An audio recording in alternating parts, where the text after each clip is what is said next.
All right, welcome back to Dead of Ages Past, Session 7, The Old Watch. Last session, the group did a bit of courtly stuff and got to know a bit more about the noble structure of the city of Rostagar, talking to who they know in the oldest borough of the city. And after, entertaining some conversations, learning a bit more about what options they have available to them in the city regarding land, property, investigations, and associates around these parts, they decided to hop back into the jalopy and drive on back the way they came. Or don't remember exactly what their direction was. The point is, they got in the car without Sayre, who decided she was going to walk by herself to Redwheel. Just after they got in the car and started to drive away, they passed by the small roadway she started to walk up, and they saw that two cloaked figures, matching the descriptions of the Adamses, snap, snap, were following closely behind her. At this point, what I would like is for Sayre to make a wisdom perception check. Wisdom perception. Oh gosh, I kind of hope that I pass this one. Flying 22, colors. natural 20. You notice a couple of things. The alleyway that you've decided to walk up isn't exactly well populated. There's a small little shop off to the side. It looks like it's kind of constructed into an apartment building similar in kind to the one that you currently live in. A smaller house to your left as you're walking northward. And you notice to your left, in an alleyway just beyond that house, kind of in a small catty corner, is a very familiar looking figure to you. Gray cloak kind of up over his hood, or his head, red beard extending out of his hood, and big goggles in his hand. He's kind of got a weapon drawn, and it looks like he just moved to this position. As you notice him out of the corner of your eye, the harder thing to notice, you turn around full circle and you see familiar figures to you. The two youngest of the Adamses. And it looks like as they are approaching you, and as you're kind of looking to them, they draw slender swords. And as they're drawing those swords, they're holding the weapon above where the scabbard releases the blade. And you can hear the familiar sickening cut of flesh. And you can see that the blades extend out of the scabbards with blood extended on them. And you can see the blood coursing down the blades in a very, very familiar pattern to what you notice is a crimson rite. As they extend outwards and kind of fully draw the blades start to kind of pulse with a black kind of flame. Can I sort of like say something to them? Yeah. So, you are sure that this is what you wish to do? You could leave now if you wanted. Go back. And you could maybe survive. And you could surrender. Do you really No. do you really think you can take two Laels? I am not sure if I alone can do it, but Roll initiative. maybe someone. All present parties. Okay. Go ahead. It doesn't look like they're in I a... was gonna say, I was. You're trying to lull them into a false sense of, like, monologuing? No, I wasn't going to try Okay. to lull them into a false into monologuing. I wanted to know where they stood, and if I had time, I wanted to do one simple thing. Okay, hold on. There's definitely no surprise, unless you say something that's amazing following the statement. Oh, I'm not going to say anything. I No. wanted to, Not your character say something. I mean, Oh, yeah. you, the player, say something that you're doing that's so amazing, I have to let you have it. So, I'm going to show you the map. John, the one thing that I would want to do, I want to break the wax seal from the letter that Biken left for the Adams. Oh, god damn. Do you show that happening? Like, do you pull it I out? do it in my pocket. Okay, you do it unnoticed. Okay. Oh, shit. Well, this is gonna get interesting real fast. Isn't it though? Oh my god. Shit. Alright, so just so we got a clear picture of what we're looking at here. You can see everything, yeah? Yeah. Okay. Everybody else, can you see everything? Yep. Okay. Yep, So yep, yep. you're kind of headed, the people in the car, you're kind of headed north western.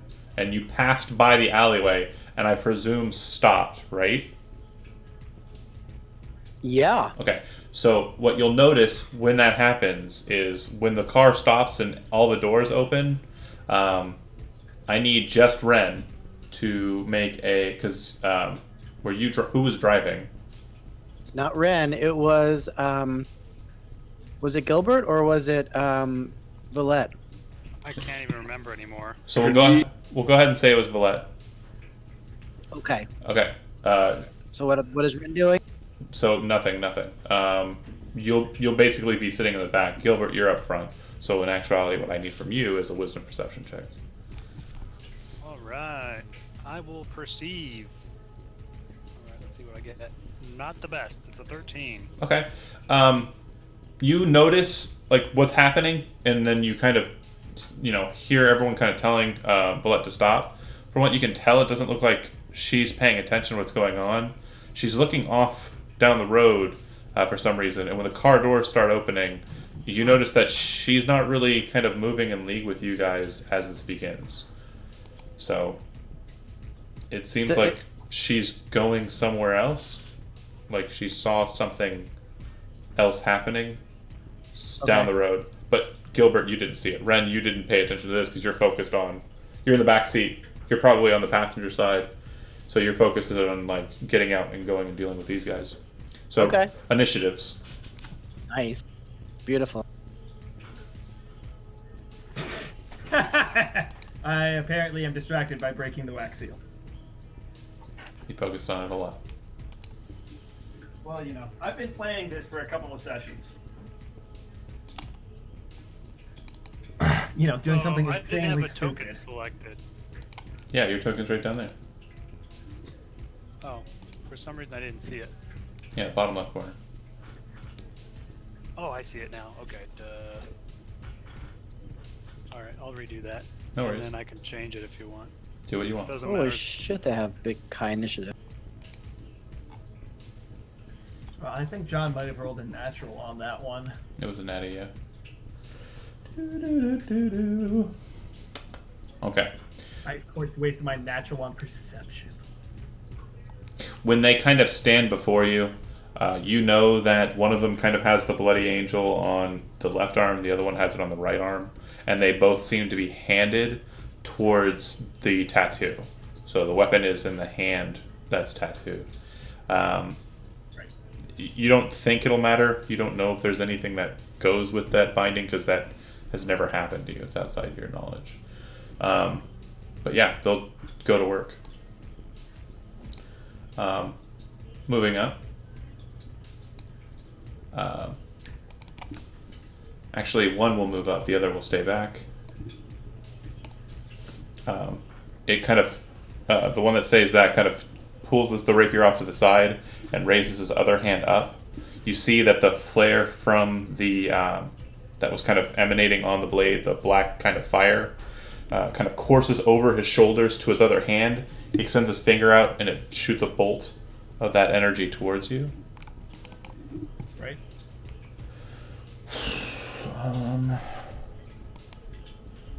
And 12 misses your AC. As it careens past you, it kind of hits against the wall of the building, like over here. And Brox, you'd be able to see it hit. It kind of causes the sign of that shop to kind of spin around as it hits it, leaving a hole in it as well. Not a very large one, but a hole nonetheless. And then the other gentleman steps in and will go in with his 2 attacks. I'm going to amplify Blood Curse.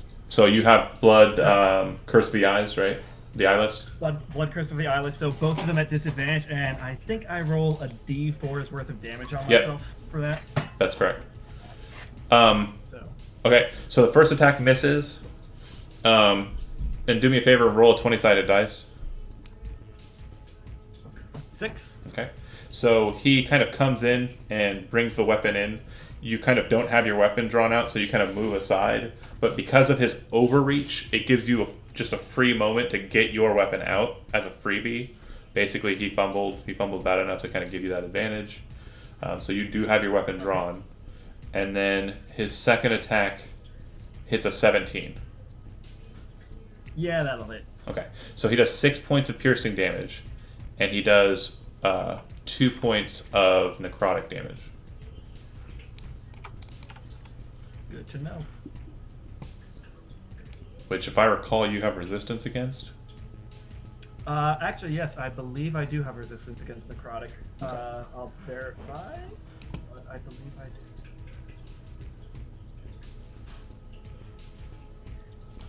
All right. I have resistance necrotic. Ren, as the door opens, the car kind of like, sits into an idle position as Villette kind of puts it in park.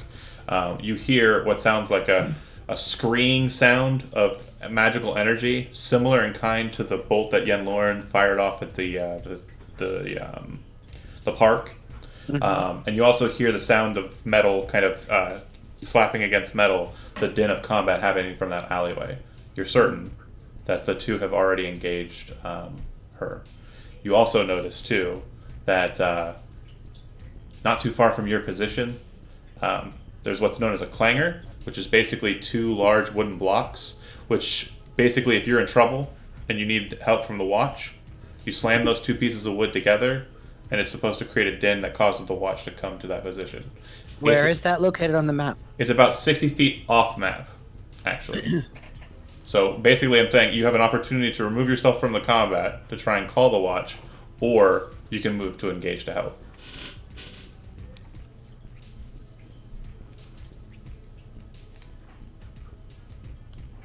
I'm gonna move to engage to help. Okay.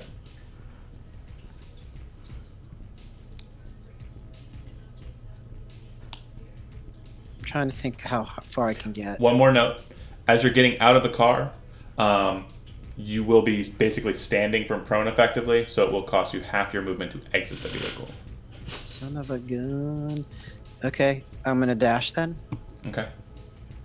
That'll So- give me 30 more. Yeah. 35 more. So basically, 60 minus 15 would be 45. You have 45 total. If you're just single dashing. I could make it to here, and I'm gonna stay here. Okay. As you come around the way, you see him kind of look on the outside of his hood and notice you. As he He does notice me. Yeah, as he does so, he kind of spins his blade around and kind of puts it behind his back. So he's holding it so that it's blade down from his hand, and he's kind of got it behind his back in kind of like a very, really just dumb kind of looking position. He's kind of looks like he's trying to put the blade behind him. Like defensive. Yeah, in sight, just passive for you. You kind of notice that it's not so much that he doesn't know you offhand when he first kind of glances at you, and it looks like he's trying to kind of conceal the blade from you. I see. All right, and then did you want to take an action? I thought my action was to dash. You have cunning action. Oh, I have cunning action. Yeah. How about hide? Okay.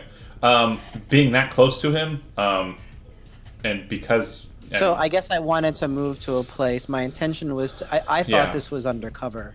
No. So I would want to move to a place where I would have cover, like right here. Yeah, that's fine. So let's go ahead and Sansa time. Pull Yeah. everything back, and then go ahead and make a stealth I just check. saw this and thought that it was cover. So You were basically adjacent to him. I didn't think there'd be a way to kind of get there without being seen. But go ahead and make it. Yep. Okay. So reverse everything I said. He's still holding the blade Thank as he you. held it. You are hidden. All right. okay. Gilbert, same thing for you. If you want to exit the vehicle, it's half your movement. All right. I will exit the vehicle. So is that where I would exit pretty much, or Yeah, that's fine. that's fine? All right.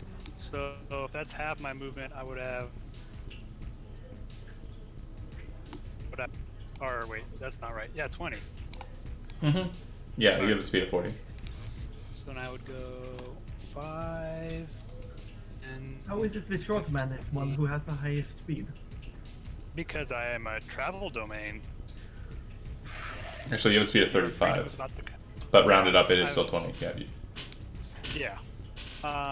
Because I was thinking half of 30 would be 15, so Yeah. half, then I would have 20 left. All right. So I'm gonna run up on this guy and. So the thing I said this that guy- he was doing to Ren, he does it now. Looks like he's kind of turning towards you, and it looks like he's trying to conceal his weapon. Oh, looks like he's trying to conceal his weapon. All right. I am going to try to hold person on this guy because he is being engaged. He's engaging. Okay. What's the save DC? And it's wisdom, right? Save DC, I believe. Let me look that up. Save DC is. Don't worry about it. 13. I rolled a 19. Yeah, 13's not too good. So Yep. he saved. Yeah, Alright. I was also going to say they're blood hunters, so wisdom's a saving throw. Oh, for sure. You mutter kind of a short prayer and like incantation in Gnomish to your god, and kind of speak out the words. He kind of looks over his shoulder as well, and they're both looking at you now. The guy who had his blade concealed kind of is slowly looks like he's drawing the blade back out to deal with you. Great. I'm going to say, as a bonus action, I'm going to say, everybody run. And I'm going to use my Channel Divinity, this is an awesome ability I have. It's a bonus action to do it? It's yeah, bonus action. Okay. Channel Divinity to use it as a bonus action. All right, so sweet. Everybody, you can now move freely without any hindered terrain or whatever. And anybody within 120 feet of me that I can see and hear. So for sure it would be. I'll allow Yen Lauren.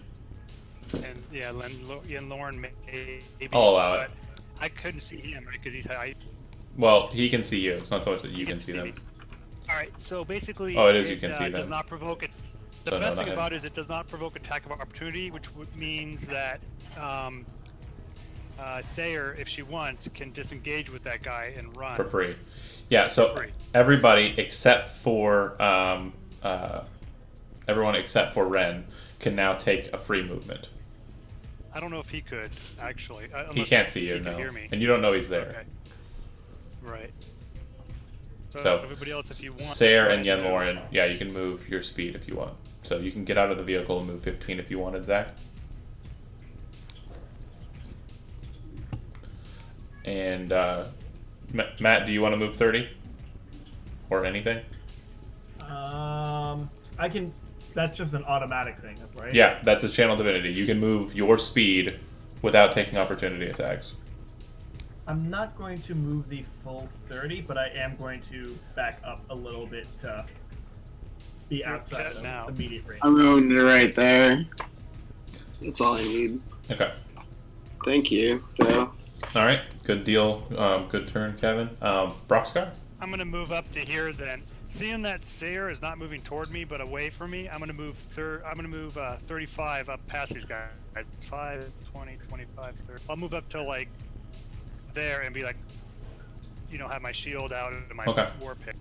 So basically, what you witness, Ren, from your position in hiding, you see him kind of say a prayer, and it doesn't seem to do anything. Then he kind of pulls out his holy symbol and says something in Gnomish. And as he does so, everyone, especially him, kind of moves with a celerity, kind of a blur, and he just darts past the Adams guy.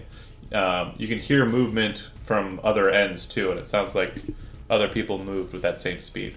All right. Oh, nice. Back to the thing, Broxcar. Is this guy aware of my presence? Make a stealth check for me. It would basically, this is retroactive to where you were. Yeah.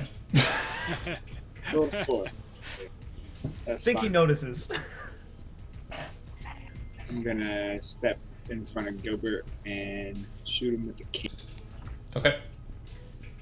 DC 13. 1, 2, and a 1 for the damage. Okay.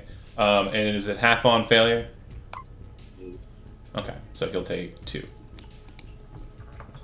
As you kind of pull out this huge hand cannon. He kind of gives you a look like annoyed, and then you fire the cannon, and he kind of moves off to the side. It kind of just grazes against his cloak and causes it to kind of billow outwards. But you do notice a perfect hole, the shape of the shot, in it. And had he stood still, like he should have, that hole would have been in his chest. All right. I'm gonna Okay. action surge and shoot him with a normal shot from the pistol. Okay. In front.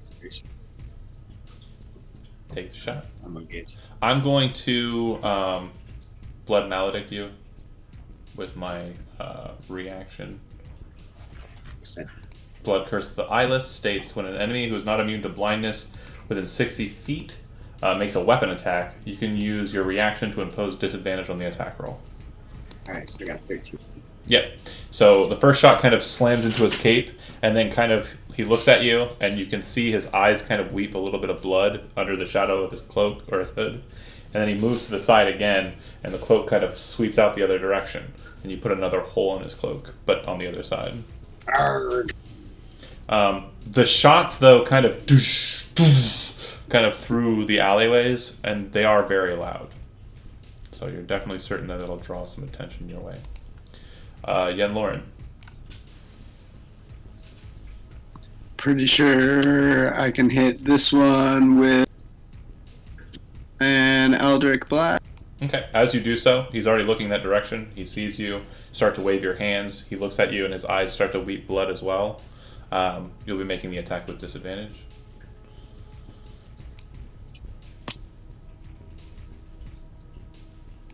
Give me an attack. Sorry, 26. That'll do, pig. That'll do. Go ahead and roll some damage. Nice. Oh, nice. It'll just be the 13. Yeah. Yeah, still good though. All right, and then the agonizing bolt of energy kind of slams into his chest, kind of causes him to back away a little bit. Anything else? Nah, I'm gonna take one step back this way, but that's all. Pop I it. feel like I did a good job there with that 13. Okay. Make a free perception check for me. Perception. Wisdom, sorry. Thank you. Yep, Just keep me honest. 14. You do notice that Volette is not in the car.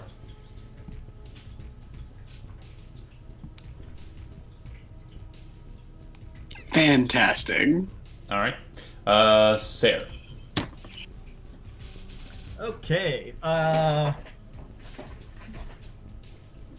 So yeah, Sarah would probably at this point be looking at both of them and just sort of say, you know, you will not have me. You will not have anything that you wish. Soon you will not even have your freedom. And I am going to. In reply, he says, "It's not about what we want, Leo. It's about what Durin I'm- wants." Go ahead. While I'm saying that, John, I'm also casting or doing it's not. There we go. I'm also doing that. Okay. And you speak Celestial, right? Ah, Okay. So they're speaking to you in Celestial as you speak to them. And the word, like, the only word that kind of rings out in common to them is the use of the word Lael. Okay. You guys watch as she kind of says what she says. And it's an action to do this. yep, I know. Giant, glowing, bright gold wings of energy kind of extend out from her back. She appears to kind of radiate with energy. Her hair starts to kind of like flock up, and the braid on her back kind of starts to tangle out behind her, as if moved by an unseen force or wind. And the sword she has drawn, it seems to kind of glow and pulse with its rainbow color, but also with that golden energy that she's emanating. The at that, Sarah, they both kind of look at each other, confused, as you start to emanate this energy. I am also going to invoke as my bonus action, the Rite of the Dawn, which will and make, add extra radiant damage to my sword. as you kind of draw the blade across your hand, they expect to see something that they are confused to see as different. The energy starts to pulse out in golden radiant energy, and they look very confounded, like very confused, almost worried. Yeah. All right. It goes to them. The one up in the lead turns back, and then Celestial says something, which sounds very like harmonious to the rest of you, but to Sarah, what the lead Adams member states to the one in the back says, "Deal with the mage," and the other one kind of turns his hood, and all of them just kind of drop down Naruto running style, and he bolts down the alleyway towards where Yenloren was. Do I have an attack opportunity? You did not ready an action, and he's not passing you. Okay.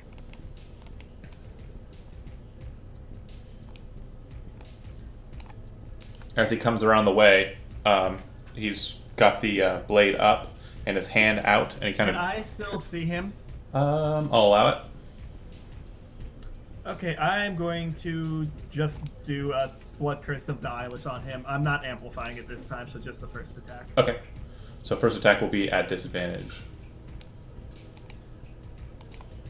Okay.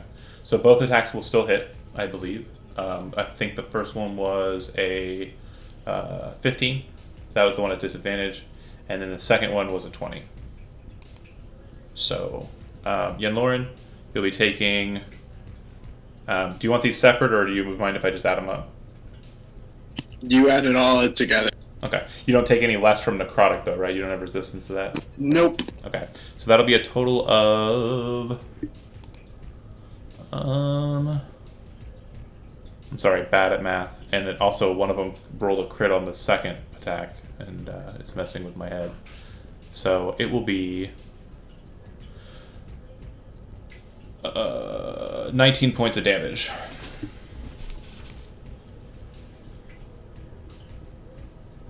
I am down.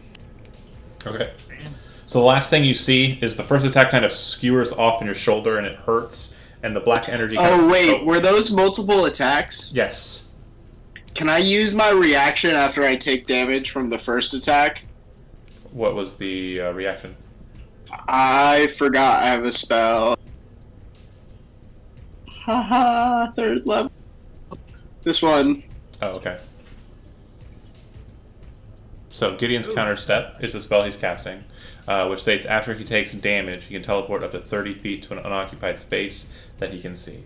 So, Can I teleport on top of the house? yeah, I'll allow it. I'm not. Fuck yeah. And you can take the hide And action then as it a part says of I the can spell. take the hide action, right? Yep. Because I'm on top of the house and it can't see me up there, I'm hoping. Yeah, that's correct. That's So, fantastic. rekeying the math, the first amount of damage was 12. So, the second amount was 7. I Go ahead. forgot to mention that I wanted to fly up in the air a little bit, didn't I? Yeah, you did. So, Okay, never mind. when you teleport up into the I have air, to do that with the wings. make your hide check real quick, so I can tell if he sees you or not. 5, 10, 15, 20, 25. So he still has 5 feet of movement left. Is that stealth dexterity? Yes.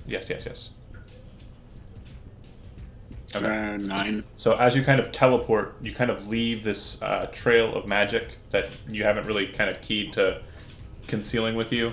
When you appear up onto the roof, he kind of looks up at you, and you can see that he sees you. Let's see. Yeah, I don't have a attack that I can make. So he looks annoyed, but it looks like he does see you, and it looks like he's kind of formulating a plan on how to get up there. All right, Ren, you do see that. Oh, sorry, I still have another guy. Hold on. You still have another guy. I I mean, if you want to skip him, I'm okay with this. Yep. Bear with me here. He looks to Broxgar, and he will cast a spell on you. Go ahead and make me. I believe it is a.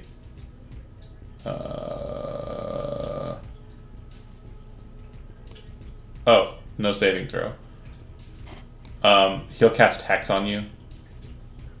Until the spell ends, I deal an extra 1d6 necrotic damage to you whenever I hit you. Also, I choose one ability when I cast it. I'm going to choose Strength. You have disadvantage on your Strength checks.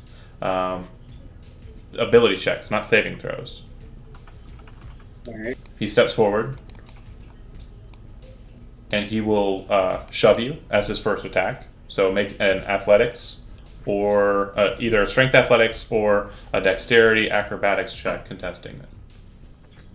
Acrobatics, I got it. Okay.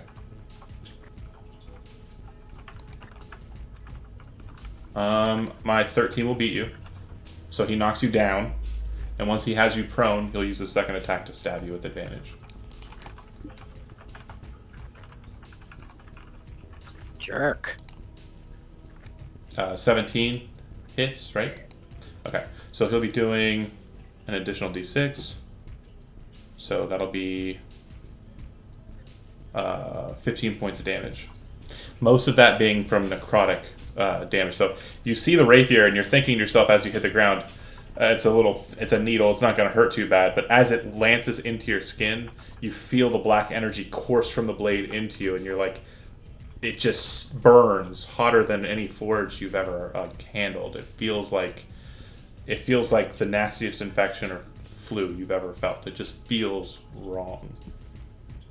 All right, that's his turn. Cut back to Ren. Yep. Ren is going to pop out of cover Okay, and move. dart behind him. Yep. Okay, so He'll- you'll be moving from hidden, so you have advantage for the attack. Yes. 24, That will hit. and then sneak attack. Mhm. So 15, and then the offhand. Okay. We'll do. Actually, you know what? We're not going to do that. We're going to disengage. Bonus action disengage. Okay. 5, 10, 15, 20. I have 35 total feet. Yeah, okay, gotcha. of movement. You're good. And then? So I'm going to. Okay. No, you're not. So I used You bonus action disengaged. a bonus action disengage. You Yes, action I'm not attacked. hiding. Yeah, Okay. you just move back Right. that way. Brox, what you Yep. see happen is you get knocked down. Ah, it hurts. Then you just see like Ketsujin, the red sword of Ren, kind of slash into him, and then you see him kind of just run down the alleyway, and it looks like the hunter here has turned his attention in that direction. All right. Gilbert. All right. Yeah, go ahead. Broxgar, did it look like he got hurt much when he got attacked? He got pushed, right? I believe Broxgar is bloodied or close to it. You took 12 points, right? It was more than Yeah, 12. All right, see. I will cast Healing Word as a bonus action on Broxgar then, since he's Sweet. got hurt.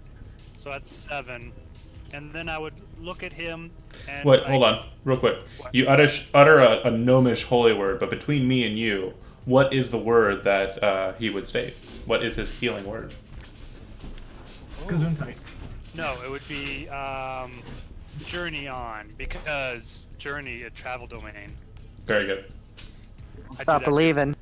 Yeah. Don't stop believing.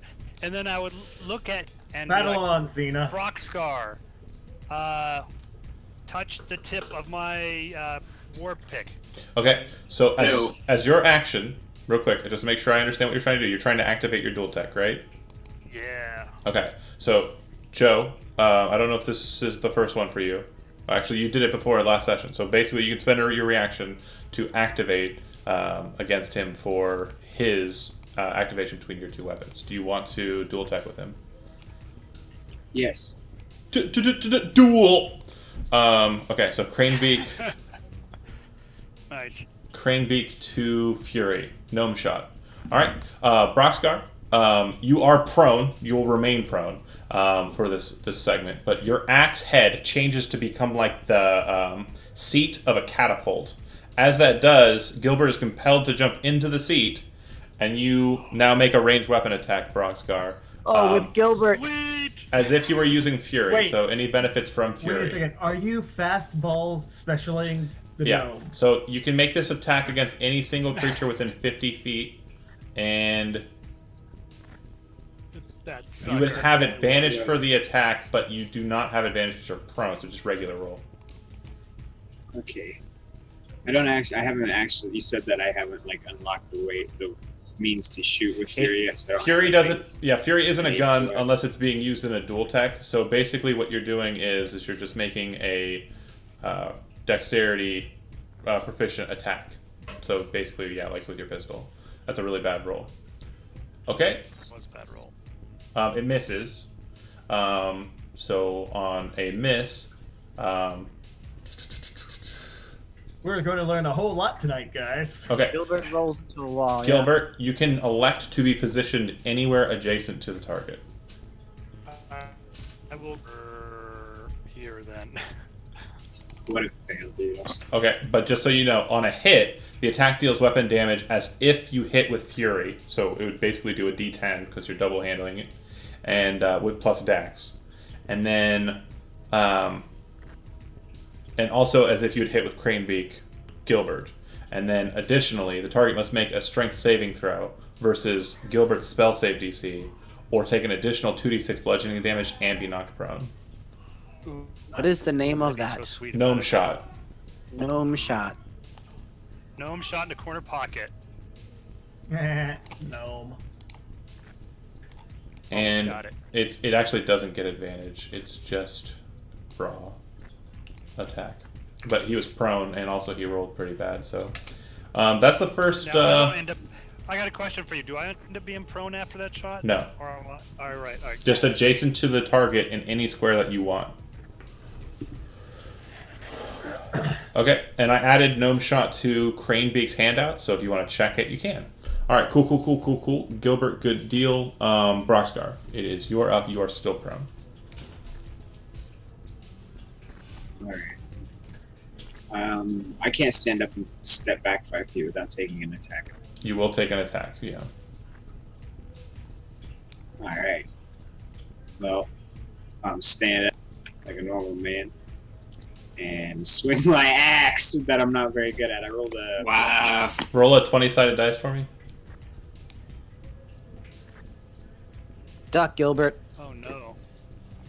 got an 8. Okay. Bad. He brings the weapon up as the axe is kind of changing shape back into an axe from catapult. The weight is wonky, and you're also not good at this melee thing. You're just kind of desperation swinging. He catches the axe just underneath its bearded blade and kind of just quickly spins it down. It kind of causes you to tumble forward a little bit, but you manage to keep your feet. Just a bad miss. Anything else? Nothing? No bonus action? Okay. Nope. Yeah, Lauren. All right. I can still see him, right? Yep. Cool. And likewise, he can see you. DC 15 Wisdom save. I'm really liking this wisdom saving throw stuff. It's really good. Yeah, he saves. 21. Ah, well. All right. Can I make the jump across that? Which way? Oh, you can try. What I will tell you though is that because you're running down and trying to jump up to the high point of it, it's going to be a bit difficult. Okay. What about running? I'll catch you. Towards Ren.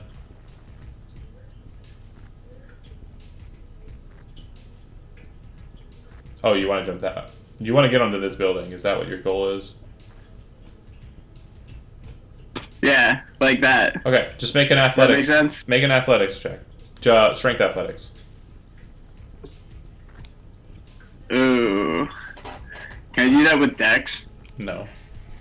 All right. Oh man, here comes the boom. Do you have acrobatics trained or no? No. Okay. So you'll be falling 20 feet. That's fun.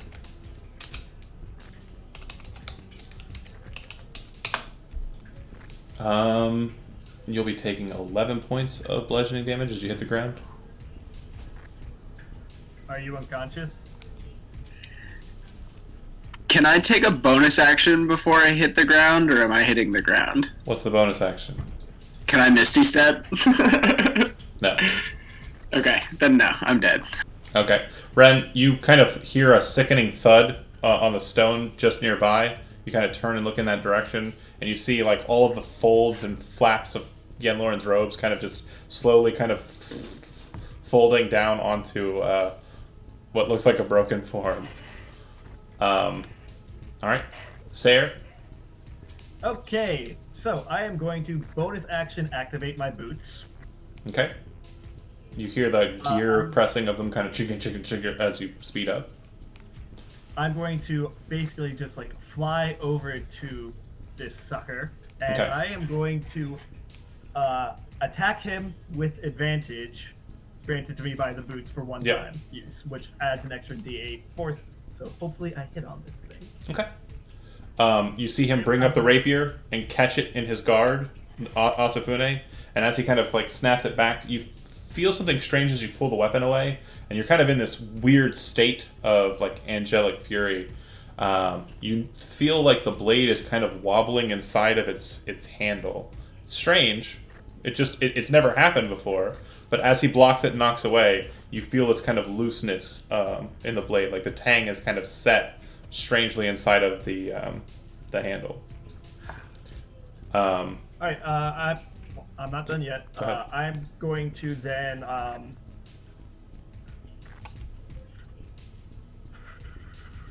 because I've still got movement. They do not get opportunity attacks on me because of the boots. Is the one nice thing about those. I am going to actually just fly up like 15 feet and just see if I can sort of see what might be happening down, towards the other atoms Okay. right now. Naturally, that will provoke an opportunity attack. It will not. Why? The boots. Oh, right. Well, I thought when you use the advantage attack, it stops them. I don't think it does. I think I just get one advantage attack. Let me just double check this. Okay, I'm looking too. Before the spell ends, you can give yourself advantage on one One weapon time. attack roll. The attack deals force damage, hit or miss. Your walking speed increases by 30 feet until the end of that turn. Gotcha. Okay, So- cool. I fly up a couple of feet, take a look down that way, and see if, I You can see use that anything? extra 30 feet. You don't see Ren or Yenloren, or the second member of the Atoms. They're behind buildings, really. Well, Atoms you can kind of see. Right. I'm just going to look down at those two and say, basically, take care of this one and start flying towards the other guy. Okay. I believe I can make it to about there. Cool. Ren. You see Sayer kind of floating 15 or so feet off the ground with angel wings kind of trundling along, and her boots are kind of making her move a bit faster. It's a weird looking mess of flying steampunk angel. Yeah. Oh shit. She's 15 feet. How high can I jump? What's your strength modifier? Really? -1. So you have like a 1 foot vertical, Oh, fuck. if that. I want to touch the swords with Sayer. I don't know if I could do that. No. Okay. Instead, I will move here, Mm-hmm. and I will try to drag Okay. Lauren off to the side. I'll allow you to do that, and Any I'll more of those, also allow you any to. more of those darts? What's that? Any more of the healing darts? You don't have any more? I think I probably so did they I get them after No. each new. No. When do I get them? You have to buy healing potions to apply them to darts. So then no. All the dart gun is a ability to fire ranged potions or poisons. The only thing Right. that resets is the one type of dart. Yeah, so I could put him to sleep, Matt. I don't think that's gonna help. You could. Man, Do you want to go to sleep? You said you're dragging Yen Lauren to a safer place. What I will allow Yeah. you to do is you can move him like 5 feet less, and as a part of that action, you can take the you can try and resuscitate or like stabilize him. You can make a medicine check, wisdom, I think. We'll do that. To see if you can't stabilize him. Also, Andy, you have seen Sarah heal someone a little bit more. Okay. If you give me a bonus, that would be great. As a because free I've action, observed- yeah, but as a free action, you can say, "Hey, this guy, Yen Lauren's down." You could say that to him aloud. Is what I think. Matt is gunning for. Yeah, that's what I'm trying to get across. Oh, because I can see. do- Sarah, I need I some can help. do that. Right, I can do that as an action, and Okay. it's not a huge amount, but it's something. So Ren, are you informing Sayer, this angel of like pure radiance and power? Hey, I need help over here. Yes, I am. Okay, go ahead and make a medicine check. Okay. See if you can't stabilize him. Roll a 1. Roll a 1. Oh gosh. I'm gonna use. John, you I'm jackass! gonna use my inspiration. No, dude, don't do it. Give me the sure? that. It's so much funnier. Please, dear no, wait, God. are You you really want that? Are you sure? Please. All right, if Oh he's, my if God, that's what he yes. wants, that's fine. I'm I'm willing to so give it up. happy. No. Oh Stop, my stop, God. stop. Do you want to use your inspiration, Andy? Well, he says no, so I'm gonna say no. That's fine if he doesn't want. All right, he's being a dork. Are you being real? Oh man, save it. Save it. There'll be a better time. All right. Okay, that's Yep. fine. I roll a 1. You only live once. But yeah, as you try and kind of stymie the wound, you don't You really accidentally understand, stab and you're dragging Kinda- him. You don't really understand the nature of the Yeah. wound, and what you notice is that like his leg has now become even more kind of bent the wrong way. As you kind of tug him, and it looks like his robes are kind of caught on the stone, and you're kind of like bending him against right. that pull. I didn't think knees I can. would, okay, guys, I would like to point out history is repeating itself, just in reverse order. Gilbert, you hear Ren, I need some help over here, and Sarah's attention kind of turns, but you also note that you are currently engaged with this profane soul. What would you like to do? Alrighty. Well, it is my turn. So, what I will do is... Did I skip? I skipped me. Nope, hold on, stop. I skipped me. I usually skip players. skip. I never skip myself. You then, right now. No. So the one who kind of looked up at the ceiling hears a sickening splat, then looks and sees Sarah kind of flying towards him, looks across the field of battle at the other one, and in Celestial, across the field of battle, the one who's currently engaged with Broxgar and Gilbert says, "Retreat. Lead her away from them. It'll be easier for you to defeat her by herself." And he kind of nods and runs off into the highway. As he does so, an auto carriage rolls past him and kind of stops him, and it kind of zips past with a and he kind of bolts across the highway. Wait, which guys? Wait, did they say that? Did they say that in Celestial or? Yeah, was that- Celestial. You understood it. I understood what they're talking about. Yeah, it sounds like this guy is running away, trying to kind of get to a situation where you're alone with him. Yeah. And then after he runs, and after the other guy commands him to do so, the guy who's currently engaged with Gilbert and Brox kind of looks to the dwarf and in Dwarvish says, "You're dead." And he'll make 2 attacks. First attack misses, second attack hits. For... Oh wait. Oh, Sorry. I wanted to. Well, it doesn't matter. The first one missed. I was going to blood maledict the first one. Okay. Never mind. sorry about that. I need to slow down with... That's fine. yep. I was trying to strategize, and I meant to mention it, and then. Understandable.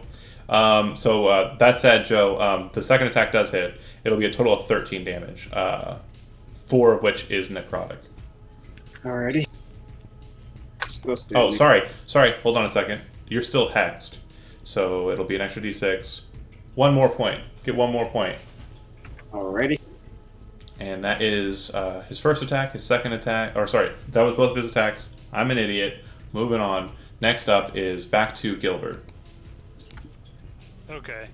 Now, how does Brockscar look right now? Bloodied. Bloodied. Okay. I'm gonna say, hang on a minute, buddy.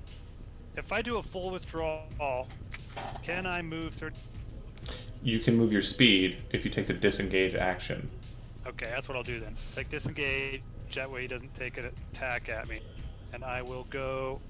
I would think I would move this way because 5, 10, 15, 20. And then when I get there, that's 20 feet. I still have like 15 to go. Would I be able to see him Yeah. lying there in a pool of blood? Yeah. Alright. Then I Yeah. 5, 10, 15. I guess that's all I can go then. That's a total 35 if I count it. Okay. I'll have to... Oh wait, I could do other... Oh wait, since I full withdrew, I can't do a bonus action, can I? No, you can. You can with the withdrawal? Yeah, your action I thought is you, like, used up all disengage. your Your bonus action is going to be healing word. Well, then I'll healing word him. Okay. I'll be like, rise and Fantastic. travel onward, journey onward, bro. For 4. For 4, there you go. 4 Alright. more than you had before. Broskar.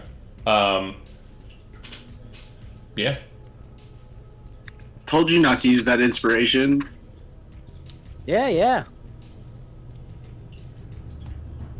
You haven't used your second wind. Second one, I know. I'm gonna do this bonus action. Shooting in melee combat disadvantage. Correct. I will use a point of grit to Deadeye shot. Okay. Make it a normal, evened out attack. Cool. And shooting with the pistol. 14. Okay. You pull this hand cannon. He kind of moves aside, and the shot goes. Looks like a bit of the flame from the front of the gun kind of catches on his cloak, but you catch nothing but air. Alright. And bonus action, second one. Okay. D10 plus your level. Yeah. All right, so that'll be a total of. Well, you guys are third, right? So Yeah. 12. Nice. You're still in this. Yen Lauren, Yeah. the slightly more conscious. Sayre, you'd be able to see that he's been helped by Gilbert. For your turn, just a heads up. Yep. Got it. Yen Lauren, what would you like to do?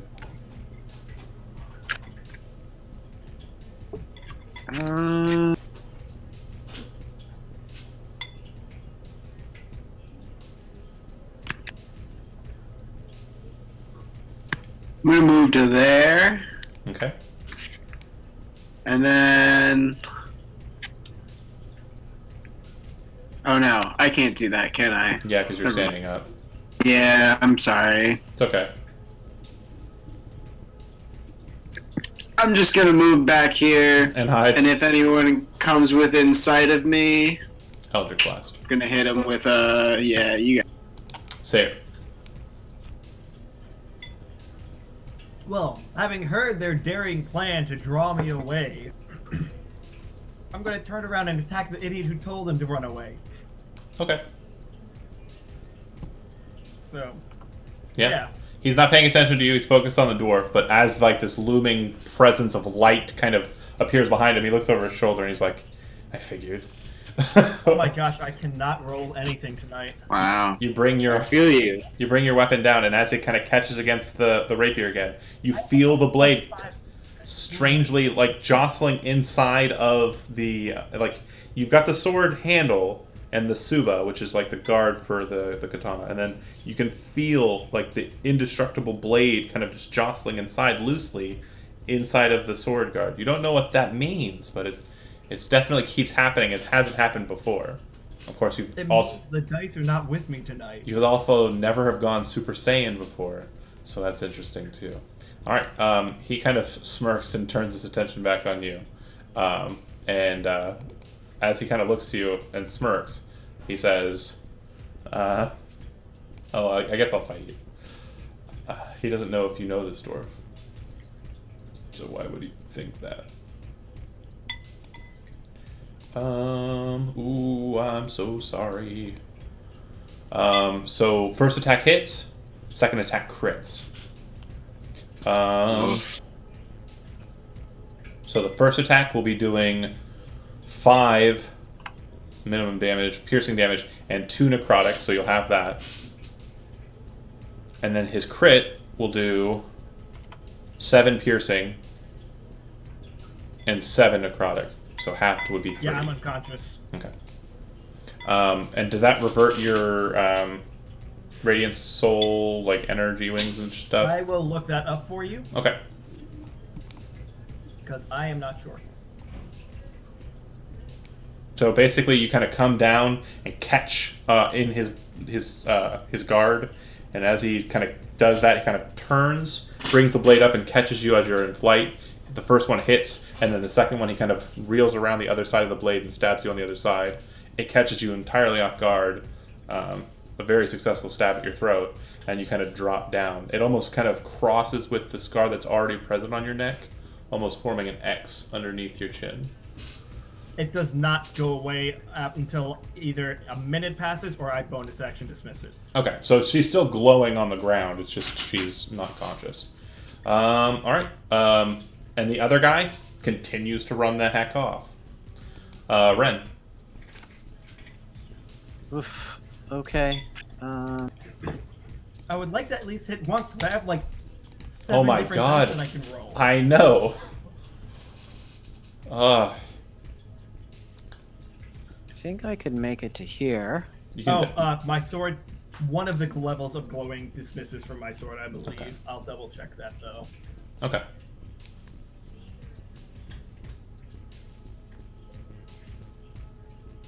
I think I could reach with the whip from here. Is that right? It's a 10-foot range, I think, for whip.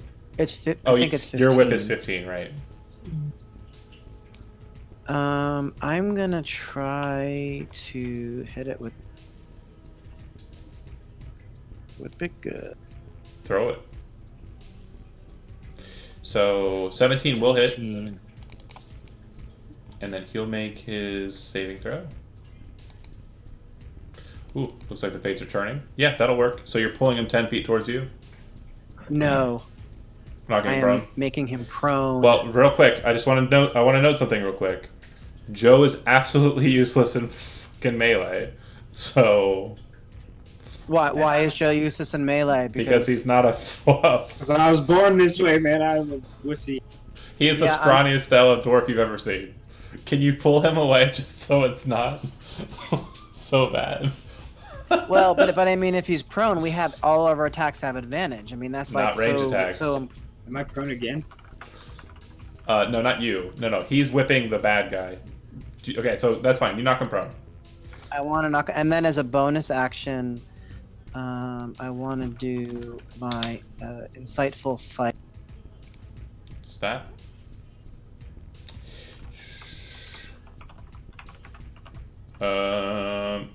Make a So, make wisdom versus go for it. yeah. I got a 19. I'm gonna use my inspiration. No, you tied I got a it. You met 24. it. You don't need to use your I inspiration. mean that. Oh, I didn't realize I have to. Okay. Contested. The defender is always setting the AC. Oh. Yeah. Okay. Well, you got him prone, so it's not terribly advantageous. But all right, cool. But this lasts for 1 minute. Yeah, that's fair. Gilbert. Sweet, you got him prone. All right, little man is gonna run around the corner. Move in there fast and stabby. And back here, boom. And then as a bonus action, I'm going to cast Healing Word on our fallen angel. Call me an angel. Is that a song? I don't know. It should be. I'm trying to remember. If it's not, it Look at should be. that. 7 hit points to Angel Boy. Angel Woman, I guess. She's not a boy. Okay. All right. Now I'm gonna do what any good gnome would do when he sees a target on the ground, he would whack him with his core picks are the Do it. boss. Do it.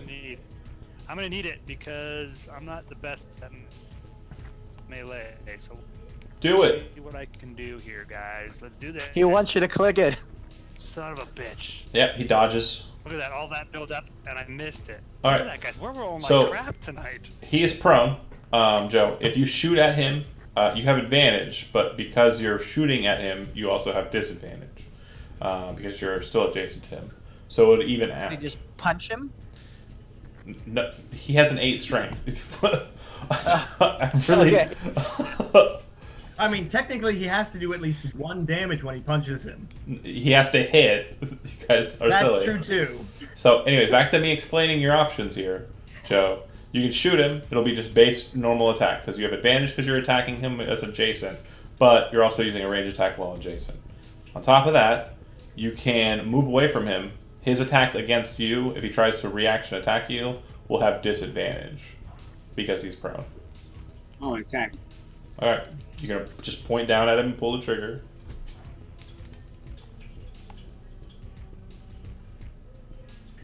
Yep, Yes. Finally hit a guy. I hit it. I hit it. damage. Point blank. Send. Nice. All right.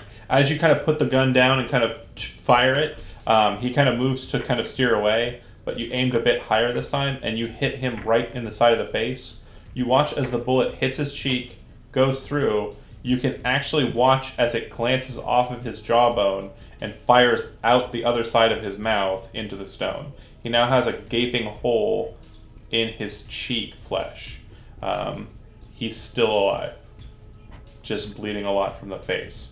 Also, he's bloodied. And then, do you have anything else you want to do? No. Okay. Yen Lauren?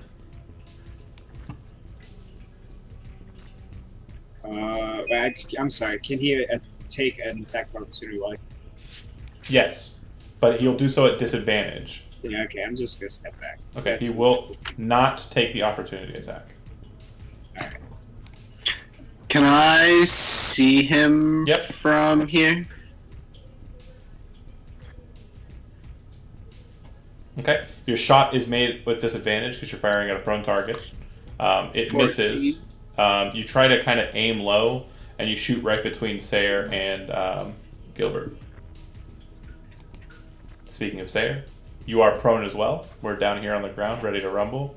What would you like to Yeah, do? I'm going to stand up, and that gives me advantage, right? You flutter up, and you have advantage. He looks up at you, and his eyes just start to kind of melt with blood, and you now have Okay. disadvantage, so you're attacking normal. I'm going to also use the Hunter's Mark Okay. thing that I have, the eye thing. And Yep. Yeah. Or, I'm going to use a real life dice for this one. Oh, And, you're gonna cheat? Go for it. I believe in you. I trust you. You better not cheat. Don't you cheat. That is a 17 plus numbers. All right. Go ahead and roll damage with real dice. Dear gosh. This is Mid. going to be a lot of things. Okay.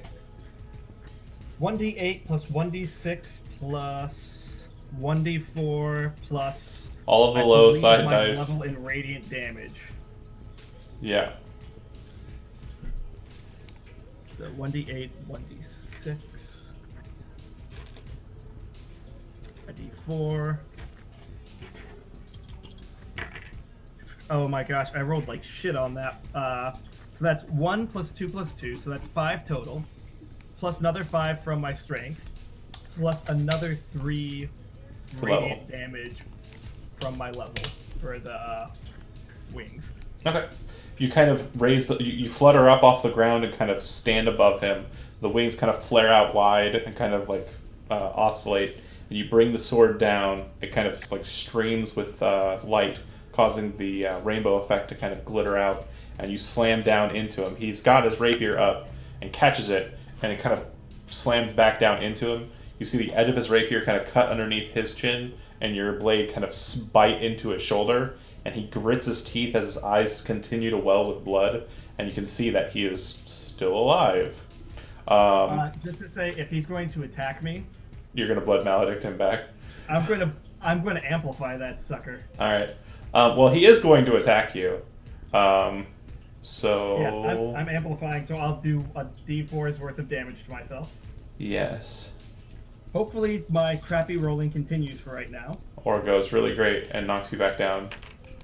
That's a 4. I do 4 damage to myself.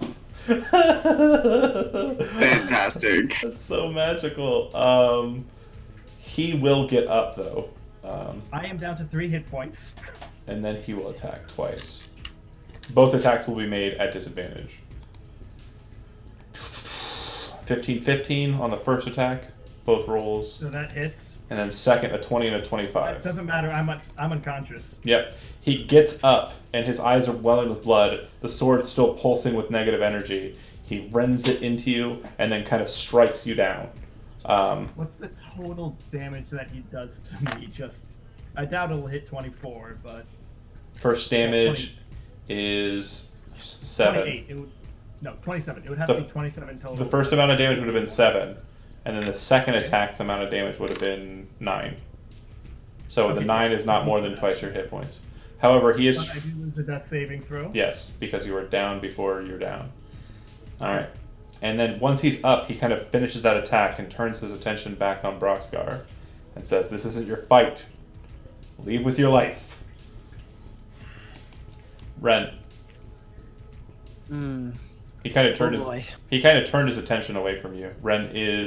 Sayer is down behind him. And he's bloodied. Oh yeah, Wait. He hit me. Does that mean I lose 2 death saving throws there? correct. Okay. I'm So gonna that's that move. question I was asking you in the private channel.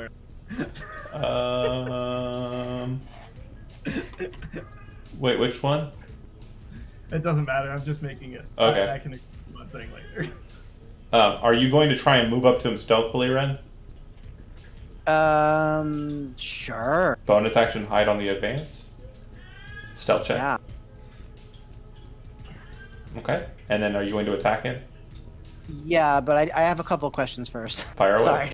Sorry. So, with the Esperedge attacks abilities, you could only initiate once per day, or you could You can only initiate once per day.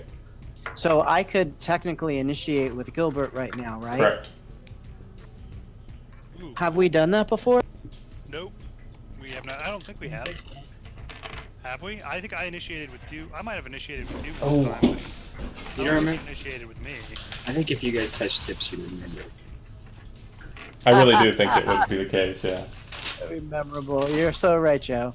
I don't Let's know. do I've that. done it so many times, man. It's hard to remember. All right. No, don't show off. All right. So let's try that. All right, Gilbert. Sure. Okay. I'd like So- to take a so- good shot at him. Does that mean that I have advantage on No. whatever attack? It does not mean I have. No, it means that you activate an ability with Gilbert, and the ability between you and him is called Tactical Placement. Every creature that is allied with you that is within 30 feet can move half their speed, and you designate one creature within that same distance, 30 feet. All creatures that attack him before the end of your next turn gain an additional amount of damage equal to half of your sneak attack damage. So that would be 1d6. Correct. Nice.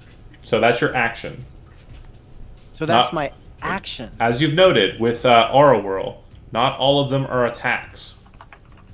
But yeah, tactical placement states everybody moves half their speed, no advantage or no opportunity attacks, and then at the end of that, you designate one creature within that same span. Everybody deals extra damage on their attacks against him until the end of your next turn, equal to half your sneak attack damage, including you. Including me. So your Okay. next sneak attack against him during your next turn would be 3d6 instead of 2. So you buffed us pretty much. Okay, so wait, so could I then use the cunning action to disengage? You already cunning action to sneak up to him. Oh, I already cunning action to sneak up to him. But Yep. you can do it per that tactical placement, right? Could I move myself? But if I Yes. move myself, then I get he gets an opportunity attack. Doesn't No, because for the half your speed movement from tactical placement, you do not suffer opportunity attacks. It's basically like his Okay. channel divinity, but halved. Nice. I'm gonna move Okay. up Here. Great. So then I would like by If you're unconscious, can you move? No, no. I didn't think so. And that's everybody Okay, within I guess 30 that's feet it. that can see and hear you. Yep. Okay, Gilbert. All right. Now it is my turn, right? Yep, and your next attack against a creature that he designated, which I assume is Mr. Adams. There. of course. You have an additional D6 damage to whatever attack you roll. All right. Sweet. Go mess him up, Gilbert. All right. I'm gonna have to tank for a little bit, guys. I'm gonna move up and attack him with Crane Beak. Get as it. opposed to a. I completely forgot about my auto shield thing. So- I'm such You an idiot. sure did. This was a worst. I was trying to remember Give what me a my second. final item was, and I could not remember for the life of me. It's that damn pauldron. You bring up your crane beak and you swing it in. He catches it with his rapier. He's been very deft with that and kind of just parries and like snaps it away. As he does so, as just an intimidating like technique, he kind of taps you on the forehead with the flat of the blade. Oh man, that is Oh. so. What that is a so like frick! you know. Oh, I just want to shoot him. Broxgar. Speaking of which, Yeah, Lauren holds out the dream shard, shrugs his shoulder. good count. Ah, Yeah, damage. Add an additional D6. Add an additional D6. Nice. 11. Nice. All right. How do you want to do it? Last round of a clip finally. Yes. Right in the head. Okay.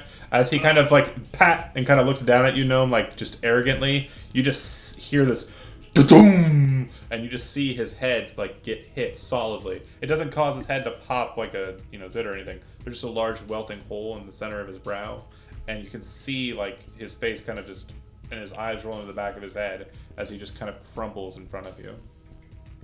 On the other side of the dead, dying body, you see Sayer. Holy shit! Does anybody know how to heal? I'm out. I'm tapped. I don't know, cleric. How about it? Totally tapped on all my spells. Yeah, Lauren. So one spell when we began tonight. She looks like she's on the verge of death, by the way. I don't know what we did. Like if she doesn't get in some sort of state or some sort of healing right now, and she fails her death saving throw, she's dead. Yep.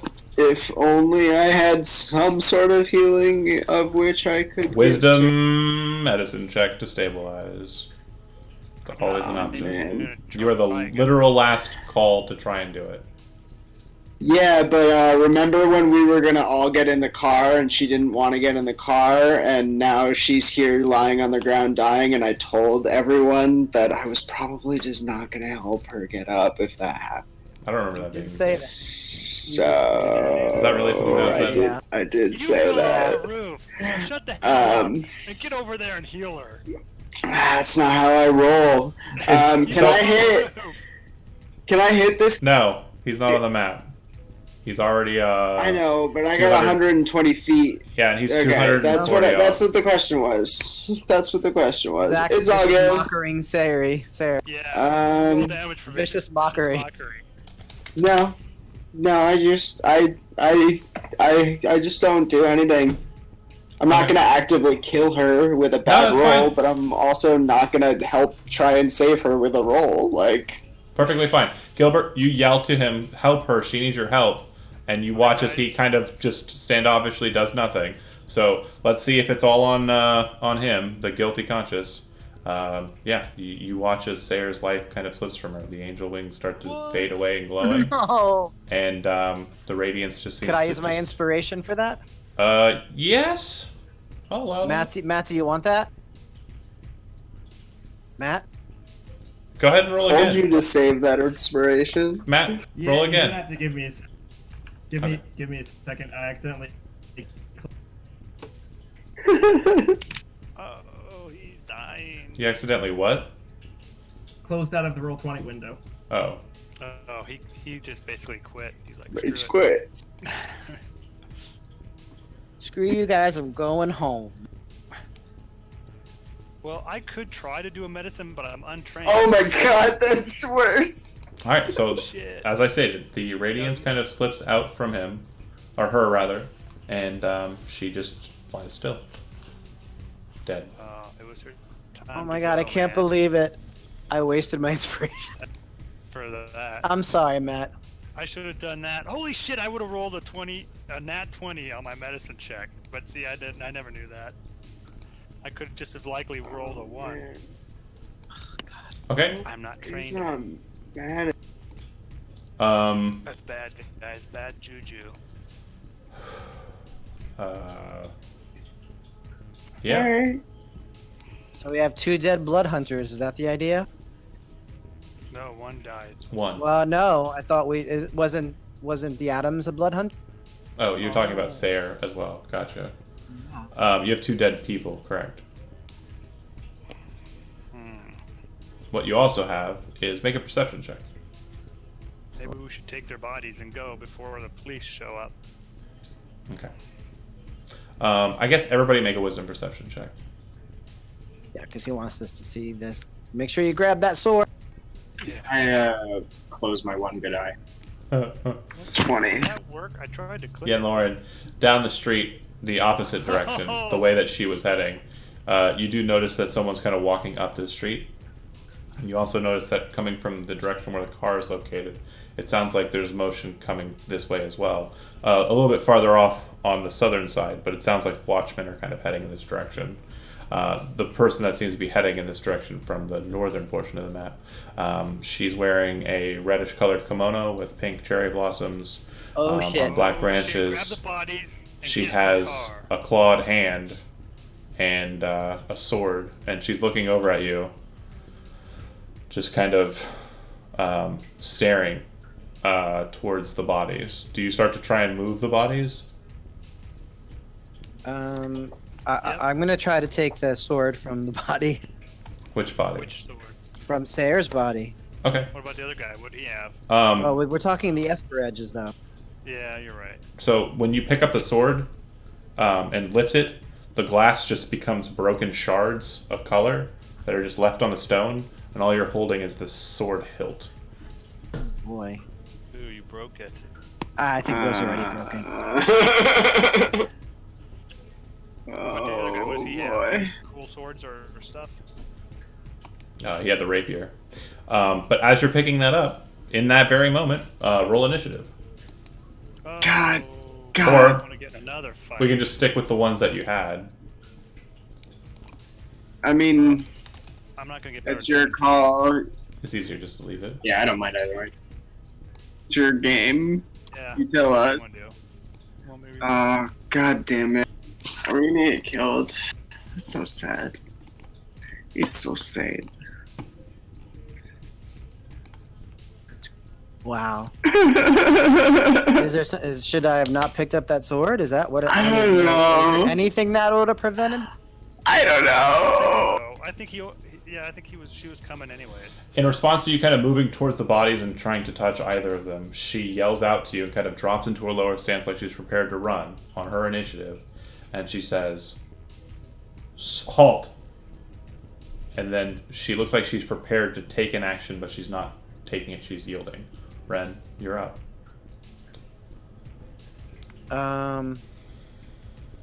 I'm going to ready an action. If she attacks us, I'll attack back. Okay. As a free action, could I say, "What do you want?" Yeah, you can. Gilbert. Going to say,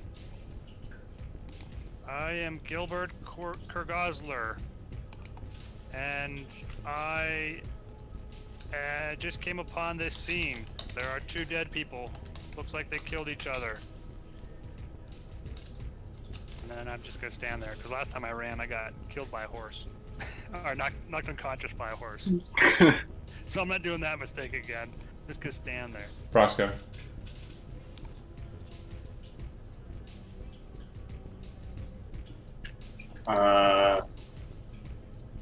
Don't attack her, Joe. Yeah, This is me. you back away. She definitely does look hostile. Like, basically the second, like, the body I started am to gonna- be messed with, she looked like she was prepared to fight. My action to reload. Okay. Yeah, Lauren. Oh man, I'm far too tired to move. Like, I'm very close to death. She told me to freeze. I'm like, alright. Okay. She Not me. slowly, but purposefully, moves to the Adams' body. As she kind of stands there, she looks at you, Yenloren, and as she gets close to you, you can just kind of feel that aura that you felt when, well, were you there when, no, you weren't there when I killed Vrazi. So Ren was there, and Okay. Valette was there. Well, you're too far away from her to feel the aura, but you feel it for the first time, Yenloren. It feels like your magical energy is just like your power is kind of just being sapped or is blocked somehow. And again, you look at her and you can see the amulet she wears with the liquid in it is kind of slowly like bubbling inside of the glass jar she wears around her neck. She drops the gun or the claw, just slams onto the stone, like just absently. She just chain rattling sound and just thud as the claw hits the stone, and then it snakes around the Adams' body, and she says, "Where did the other one go?" He run off this way. And just points. Okay. She kind of sets the claw into him harshly and like doesn't really care about his frame or form and kind of just yanks him off of the ground. The chain just kind of dangling in the air with the body hanging in it. She then walks over to Sayre and kneels down, kind of setting the sword back into her her obi, her belt, or sash, and then reaches down to Sayre and kind of just starts messing around with her body for a second. Anything That's that you guys want to nasty. do? Please be Did you gentle. did you get the Esper Edge off of her? It's still on the ground. Can I try to take a step towards it? So she didn't respond to my initial It question. doesn't look what like do you want? it, She said you can see that it's on the ground away from her, and the blade is broken apart into small, tiny shards, which have gone cold in color. They're no longer the prismatic color that they were before. The only thing that remains of that sword is the handle, and she is basically still fondling at Sayre for something entirely different. If she was going for the sword, she would have gone for the sword. You get what I'm saying? Okay, can I just try and watch her and see what Sure. she pulls off of her? You see her pull out the letter and the wax seal on it that was problematic. You can see that it's been broken. And she looks up to you, Yenloren, and she says, "Did you know about this? She did this." No, She sets it. She kind of like like legitimately confused. pulls her robe sleeve out and kind of sets the letter back inside to her sleeve, and then looks at the dead body of Sayre and kind of just. Did she actively try to engage them by herself? If I am mistaken, they engage her when she get away from us. What did they want with her? This I do not know. She never tell us why we go after them in place. I'll have to find out myself. She clatters the chains tightly around him and kind of like slaps the chain over her shoulder so that it's over her shoulder and the body's just laying on the stone being dragged behind her. And then she reaches down and grabs Sayre's braid and in her other hand and just starts dragging the two bodies away. At this moment, you see the city watch is coming up to you guys, kind of entering in from the south side, as she starts to walk away, dragging two bodies down the street. As she gets outside of like 10 or 15 feet from you and you think the watch is going to pass by you and go to her, you don't see her anymore. And then you just see the watch kind of come over to you where the signs of combat have kind of existed, but there doesn't look like there's any like remnants of it because she just took the two bodies away. And the watch guard, Ren, you immediately recognize as notes, notey notes. That guy that I told you about, Thomas Dosler. Mm-hmm. He kind of comes up to you. He's holding a great axe in one hand, and he kind of looks to you and says, "Why is it every time I got trouble, I always run into you, Mr. Keen Eyes?" Ren is totally befuddled. He's like, but that, and he's pointing to where she went, and but there. We got reports that there was a conflict over here. We also had reports that associate, or sorry, I apologize. They're not called associates. They're called enforcers of the conglomerate that has gone rogue was around these parts. Do you know anything about that? Yeah, there's none. He kind of shakes his head. Obviously not. Don't worry about it. No, no. And So could I say anything, or? yeah, go ahead. Yeah, I would just say one of our friends died here. The Adams brothers. They're not what they.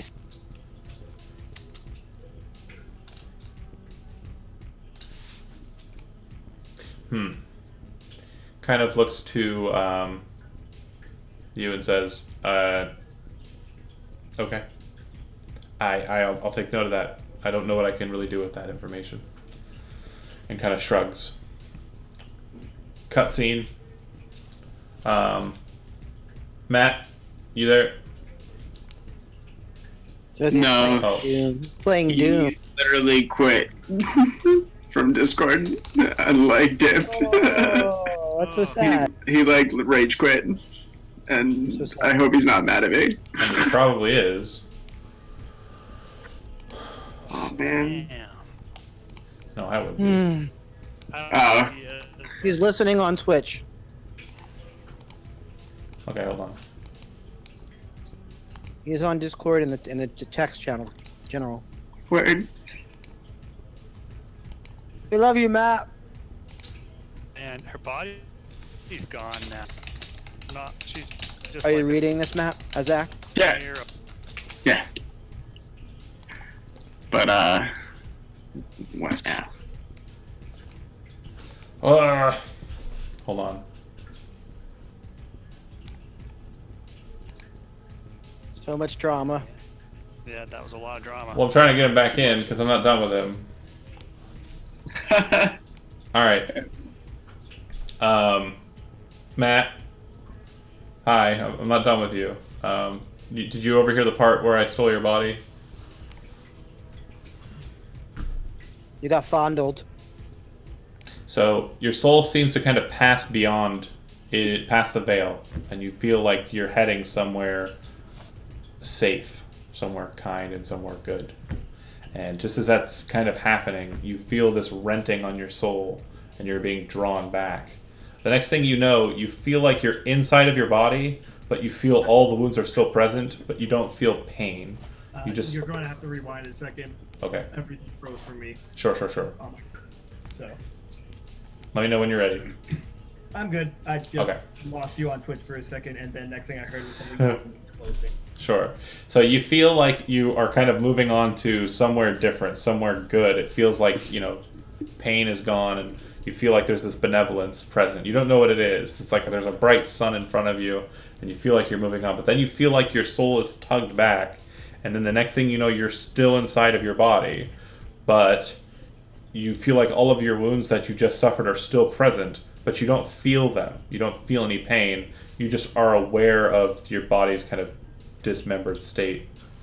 Your eyes kind of flutter open and you see that you are inside of a very opulent looking room. And it feels like it's very high up and you can kind of see like this skyline outside of these windows. Based on what you're seeing, you kind of assume you might be in the Tower of the Magier.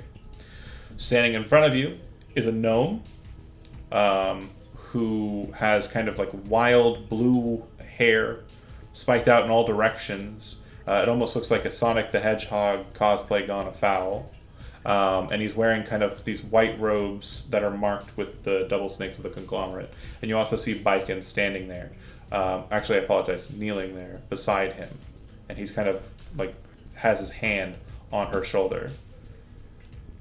And as you're kind of coming to, and it looks like he just completed a spell, he says to her, "And you say that they were after her specifically?" "Yes, my lord." "Good. I have some questions for you." Do you think you can answer them for me, and you feel compelled to do so?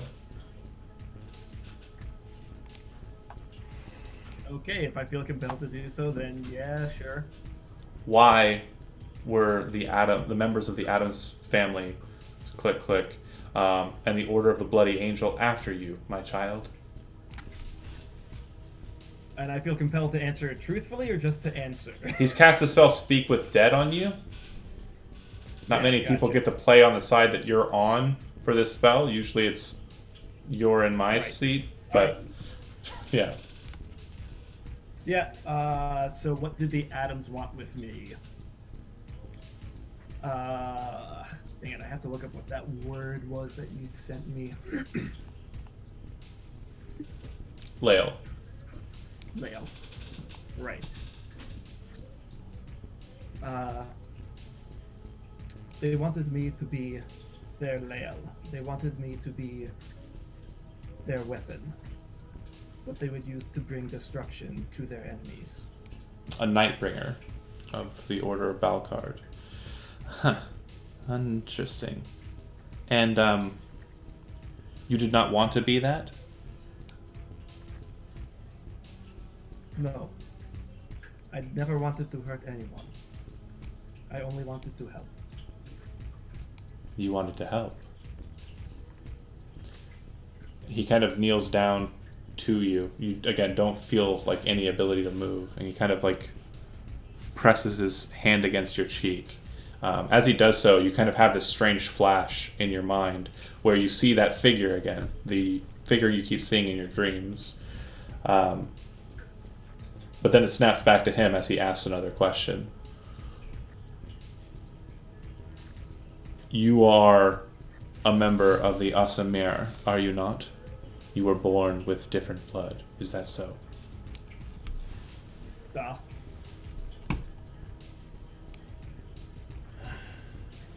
Looks to Biken. I need more hunters to exact my efforts in this city. And I feel like I am running out of potential bodies. So many of the great heroes of the past have expired in ways that make them unsalvageable. Fortunately, you were killed cleanly. He smiles and walks over to Biken. And he reaches over and grabs her amulet and pulls it right off of her neck. When he does so, she kind of crumples to the ground, drops. He walks over to you as he's doing so, chanting words, and you can feel your consciousness slipping away as if the spell that he cast to bring you here was ending. As he's muttering these words, though, you still hear him speaking as your vision goes black. And the next thing you feel is all that you can hear is the same cycle of words being spoken over and over again in the old Janaran language. It sounds like an old kind of, again, as we've discussed before, Janaris has kind of a lot of similarities with real world, like Slavic nations. So it feels like there's kind of a song present here in this chant. And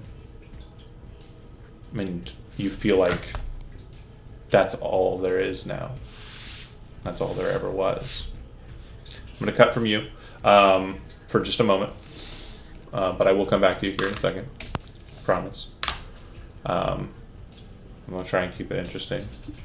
And back to you guys on the street. The watch kind of shoos you off, as they did before when you were at the house where the lady got murdered. And what would you like to do?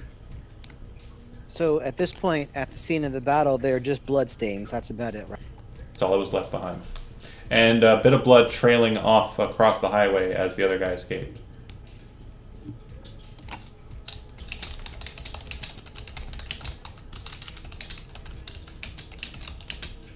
I know what I need to do. You do?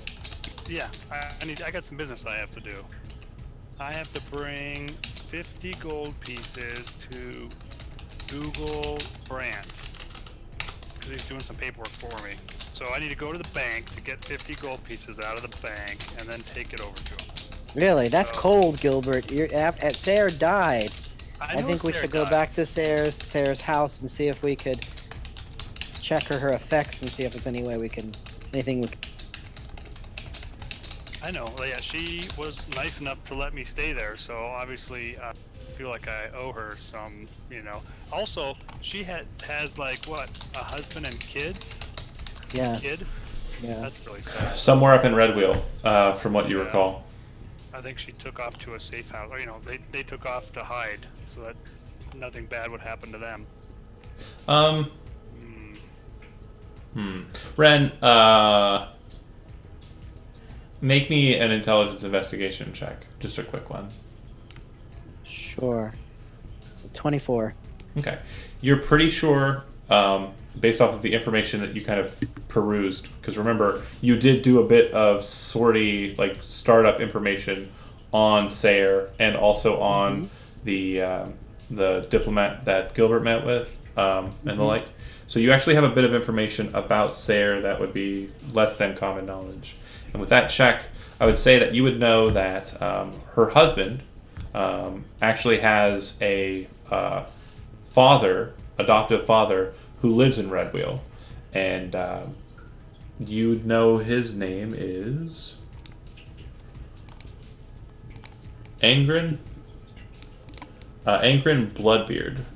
B-L-U-D Beard. Okay. And you would know that that's probably where he would have gone to if there were signs of trouble. Okay. So knowing this, Ren would turn to Yen Lauren and Broxgar and say, "Do you want to come with me? I think we need to tell Sayre's family what happened." Broxgar lets out a big sigh and says, "I have other business I need to attend to." Of course, of course. I just walk away. Okay. This is long trip for short words. Can we not send letter? Oh, I can't do that. I understand if you don't want to. You don't want to come with me. You take time. I go find the lake. You would probably see, Andy, that it's more so that I just don't want to face Sayre's husband after promising I'd keep her. Oh, very interesting, Joe. Okay, so we're going in 4 different directions. Like, I'm going to the bar. That's all. I'm gonna go drown my sorrows like a good. you're a good dwarf, yeah. Okay. Ready for a switch, since you guys are doing a hard divide? Yep. Okay. Let's see. Okay. No, hold on. Okay. Then I'm gonna hold on a second. Bear with me. Yeah, we're not making it easy. Certainly not.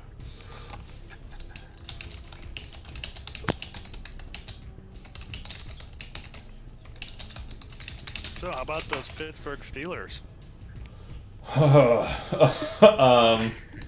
Okay, let's go ahead and see. We've got Ren is going towards Red Wheel to speak with Sayre's family. Gilbert going with Ren. No, Gilbert was going to the bank, I thought. Yeah, I'm just gonna go to the bank. Gilbert to the bank.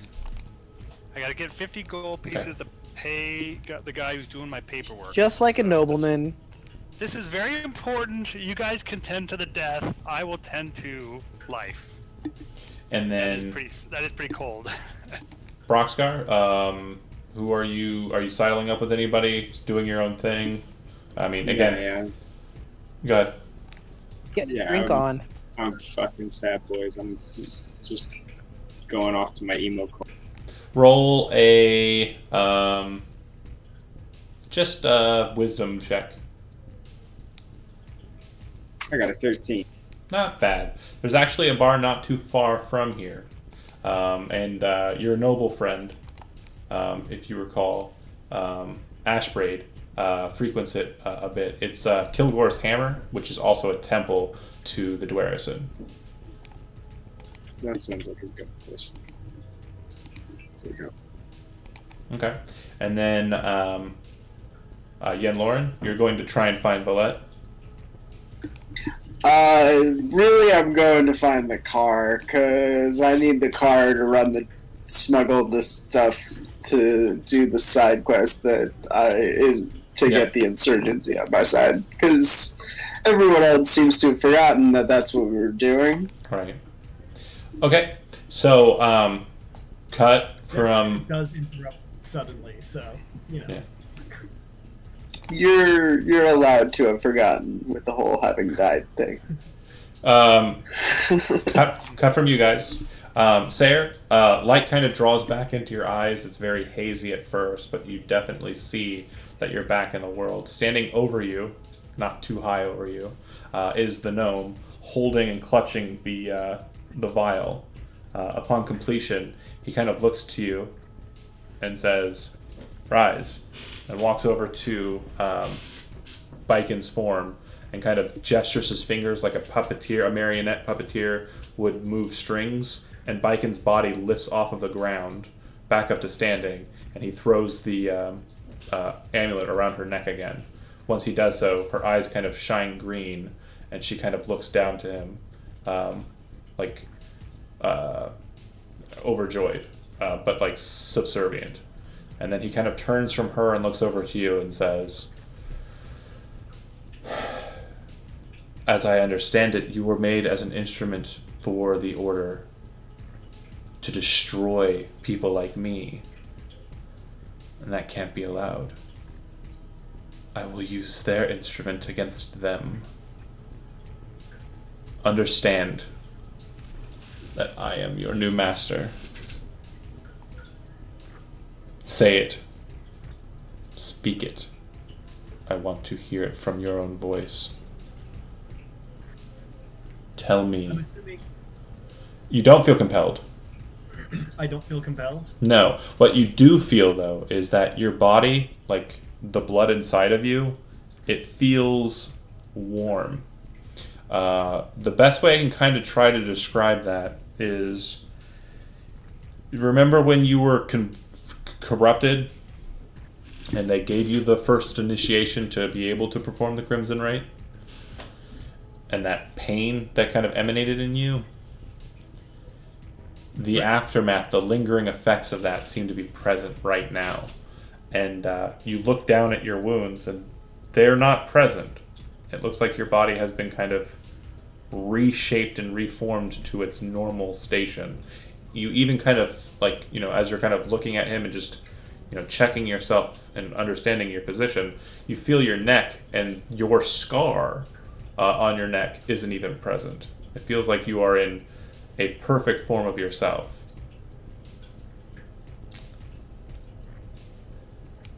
Interesting. And if I do not say these words, what becomes of me at that point? We will try this again in a moment. He snaps his fingers, and everything goes black for you. For those watching the scene from like a movie cinematic standpoint, what you see happen is she's kind of like, you know, rising up, and she kind of arrogantly speaks back to Kerr Gosler. He snaps his fingers, and her body just crumples like a puppet. A few moments later, you feel yourself kind of returning to yourself, and he looks to you, and he says, "Do you understand? If you're useful to me, I will allow you to walk. If you're not, then I don't have any purpose but to keep you away from them."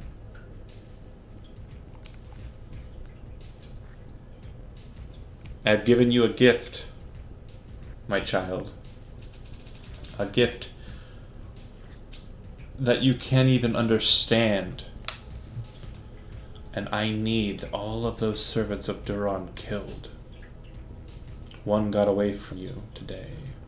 Looks to Biken annoyed. But I know that you know where the others are.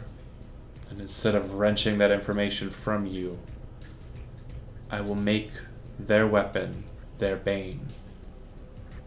So, I ask you again, will you call me Calareth Kurgosler, true son of the Kurgosler name, next in line to become the High Magir of the conglomerate, and servant of Sod Derlathoth, your master?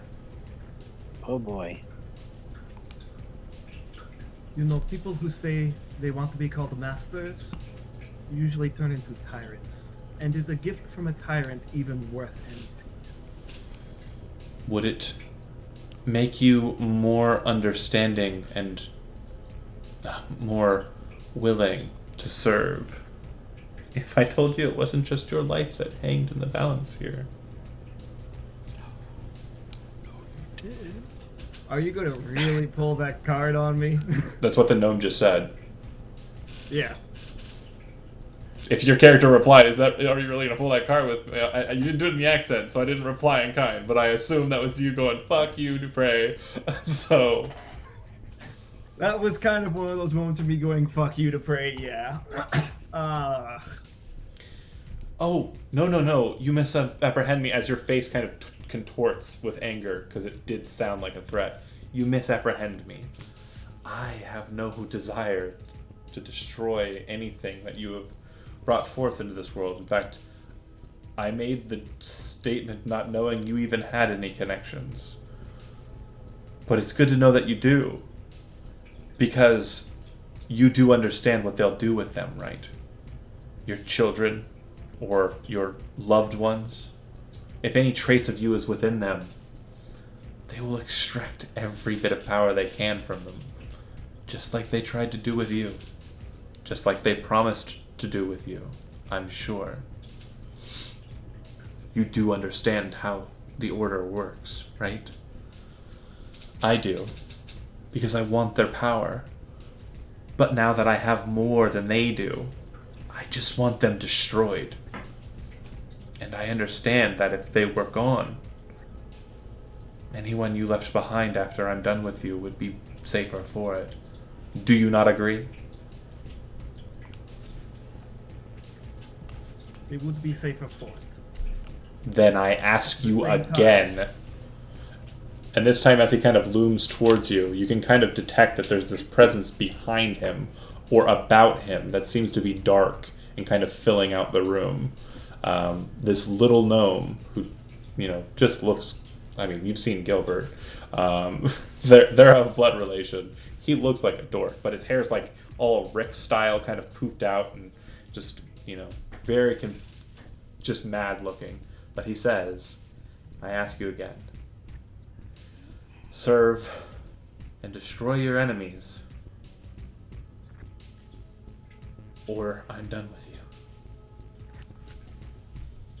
Those who I leave behind know how to take care of themselves, because I taught them how to stand up to arrogant little men like you. And I spit in his face. As you spit, and as it hits him, he snaps his fingers, and you go cold. All right, cut from you. Who and where? God damn. Mm-hmm. Lauren not gonna catch it with Villette tonight, obviously. Gilbert, Bank. Well, did Villette take the car, or No. did he leave the car? She got out of the car, and Great. Then if she left me the car, I'm just gonna take the car to the fucking what's their names? Oh man, If I see your license, you know what I'm talking about. Whatever. I'm gonna go slowly. Okay. There's no rush. Well, But yeah, I'm going to I'm going to do the smuggling with the fucking insurgency. That's fine. Those guys. It's gonna go off without a hitch. That always is Great. going to go off without a hitch. Gilbert, banking, that's not really something that I need to kind of insert myself. Not there. really, unless you want to. And then Broxgar, you enter into the bar. There's not too many dwarves present, but they are all drinking, of course. Well, then I'm gonna be joining them in the drink. Sounds good. And Ren, let's go ahead and do you. Yeah. Sounds like that's where all the jam-packed action is. He's gonna go to get in his car and find out I'm it's afraid missing. it'll be hard. No, I would walk. Okay. Well, you take available transportation. It'd probably be an air cab Sure. to get to Red Wheel, and then you could probably find trolleys to get to where you need to go. Sure. I'd say about an hour later, you arrive at the front door of an apartment, probably about 3 stories up in a complex. Sure. So I don't know how you want to do this, but in my mind, it's like one of those movies where Oh yeah, you see that Ren's hand knocking on the door, and then the sound cuts out. The door opens, and you see the mouths move with no sounds, and then you see him walking inside, and you hear sobs of crying on the inside as the door closes. yeah, that's cool and all for like a war hero, but you do open the door or knock on the door, and the person inside does open up. On the other side of the doorway is a dwarf, a lot burlier than the dwarf you do currently hang out with. He has bright red hair. His hair's kind of up, flared, and right behind him, maybe 10 feet or so inside of the main room of the apartment, you see that there are 2 children. Right, and I've met them. Yes. Haven't I met him? You have met the children. You have not. This isn't the father. Okay. This is a dwarf that you've never met, but you know from your information would be Angren Bloodbeard. That guy there. Who is the father of? He's Sayre's the adoptive father of Sarah's husband. yeah. Okay. Hmm. And I would say that I'm a friend of Sayre's and is the husband of. Yeah. A friend of Sayre's, huh? And you can see that his left hand's kind of reaching off to the side of the door frame. You're not sure for what. Yeah. She I didn't mention nothing about having no friends. well, she isn't easy to have friends with, but yeah. Yeah. Well, what you want? So I had asked if he's available. Well, what you want with him? And I have some bad news. Well, Jack isn't here. He went to go speak to his friends.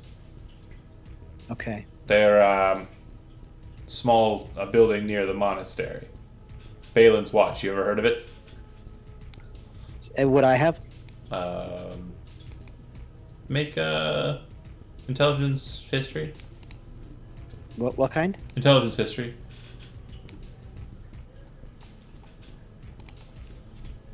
So 13. Yeah. In hindsight, you do recall a symbol on Sayre's pauldron. And you do remember her mentioning that she was, or it being mentioned, that she was a member of a mercenary group. Balin's Watch is a mercenary company. Okay, so knowing that and knowing the location and seeing 2 little kids in front of me and the prospect of telling him that the Sayre's dead, I'm not going to do that right now. Instead, I'm going to look for the husband. All right. You spend another about 30 or so minutes getting to the mountain in the center of Red Wheel and making your way up to the mercenary company. When you arrive there are a number of sellswords present who are kind of just idling about, but you do notice that in the main hall, you do see a familiar face, gentleman, Jack, who you've met before. Okay. And he is speaking to another woman who is at a table, and it looks like he is very serious. You moved on from me? Seriously? I knew that was happening. He looks like he's speaking to her. It looks like she is a bit older than him, and she looks like she might be somewhat of importance in this group.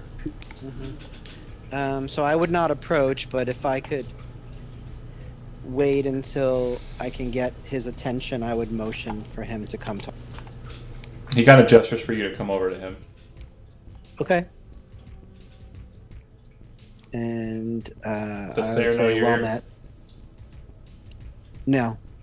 I'd like to talk to you about something. Anything you can say to me, you can say in front of her. This is Amanda Um, Sternblade. She's my captain. Yeah, I'm sure. But I would like to talk to you in private if that's okay.